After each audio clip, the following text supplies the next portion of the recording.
Innocent until proven guilty, ये बस कहने की बात है। सच हम सबको पता है कि गिल्टी अंटिल प्रूवन इनोसेंट। हमारी सोसाइटी पहले ही गिल्टी मान लेती है, कोर्ट के जजमेंट से पहले ही अपना जजमेंट दे देती है। सॉरी फॉर बीइंग हार्श, पर सच यही है कि ये सोसाइटी ही दोगली है। लड़के ही हमेशा रेप करते हैं, उनका रेप नहीं हो सकता। अगर होता भी है तो ये कानून नहीं मानता है। क्या हर बार बस लड़के ही वायलेंस करते हैं, उनके साथ वायलेंस नहीं होता? अगर होता भी है तो ये कानून नहीं मानती है। मैं मानता हूँ कि मेजॉरिटी केसेस ऐसे होते हैं जिसमें लड़के गिल्टी होते हैं, पर मेजॉरिटी की क्यों सोचते हो हमेशा? क्या ये कानून सबके लिए सेम नहीं हो सकता है? कहने के लिए तो बहुत इक्वलिटी इक्वलिटी कहते रहते हो। अगर कोई लड़का किसी लड़की से शादी का वादा करता है और उसके साथ इंटीमेट रिलेशन में आता है तो उसे शादी करनी पड़ेगी, वरना वो लड़की उस पर केस कर सकती है। पर सेम चीज़ बॉयज़ के लिए नहीं है। कोई लड़की अगर शादी का वादा करती है, लड़का उसे प्यार करता है, उसके साथ उम्र भर रहना चाहता है, पर लड़की का मन भर जाता है तो वो छोड़ के जा सकती है। उन पर कोई केस नहीं होगा। ये है इक्वालिटी। इस सोसाइटी में लड़का और लड़की कभी सेम माने ही नहीं गए थे। कुछ केसेस में लड़के सुपीरियर होते हैं तो कुछ केसेस में लड़कियाँ। All thanks to Indian judiciary system. जितनी बार भी ऐसे केसेस देखता हूँ, समझ आता है कि इंडिया वो कंट्री है जहाँ पे फेक रेप केसेस रिपोर्ट होते रहते हैं हर दिन, और जो रियल रेप केसेस होते हैं उन्हें किसी के दबाव में आके, किसी के डर से, ये दुनिया क्या कहेगी ये सब सोच के रिपोर्ट ही नहीं किया जाता है, और किया भी जाता है तो बहुत कम किया जाता है।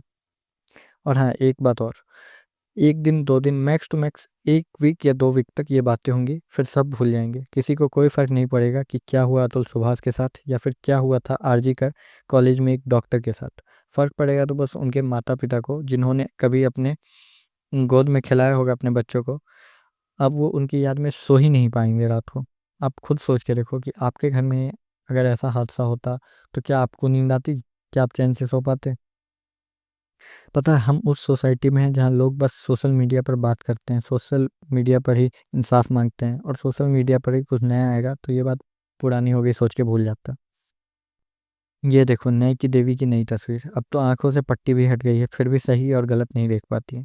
इन्होंने एक हाथ में तराजू रखा है जो इक्वलिटी को दर्शाता है, तब तक ही जब तक फेक केसेस ना कर दे। अगर फेक केस किया जाता है तो तराजू लड़की के पक्ष में चला जाता है, और जब बात आती है सच में किसी लड़की को इंसाफ दिलाने की तो ये तराजू उनकी तरफ झुक जाता है, जिनके पास पैसा है, जिनके पास पावर है।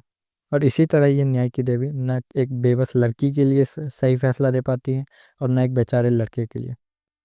अब मैं अपने दिल की बात कह देता हूँ, क्योंकि जो हुआ कोई छोटी बात नहीं थी। अगर किसी ने इतना बड़ा कदम उठाया है तो उसका मतलब है कि उसे कानून पर भरोसा नहीं था। पर कानून लड़कों के लिए है ही नहीं। ये काफ़ी हार्ट ब्रेकिंग है कि न जाने कितने लड़के फेक केसेस का शिकार होते हैं, और कितनी लड़कियां जो सच में जस्टिस डिजर्व करती हैं, उन्हें वो जस्टिस नहीं मिल पाती है। काफ़ी टाइम से काफ़ी लोग कह रहे हैं कि इस कानून में चेंज होना चाहिए, लेकिन अभी तक ऐसा हुआ नहीं हो, और जितनी धीरे लोगों की बात सुनी जाती है, आगे आने वाले कुछ सालों में ये होता हुआ भी नहीं दिख रहा। तो आज की वीडियो में इतना ही था। जाते जाते मैं 4 लाइन कहना चाहूँगा। मैं सबको हैरान कर दूंगा, शायद परेशान कर दूंगा। मैं सबको हैरान कर दूंगा, शायद परेशान कर दूंगा। बड़ी मुश्किल है ज़िंदगी मेरे संग सबकी, बड़ी मुश्किल है ज़िंदगी मेरे संग सबकी। एक दिन पंखे से लटक के सबकी ज़िंदगी आसान कर दूंगा। धन्यवाद। वीडियो पसंद आया तो वीडियो को लाइक कर देना, चैनल पर नए हो तो चैनल को सब्सक्राइब कर देना, और चाहो तो शेयर भी कर देना। बाय।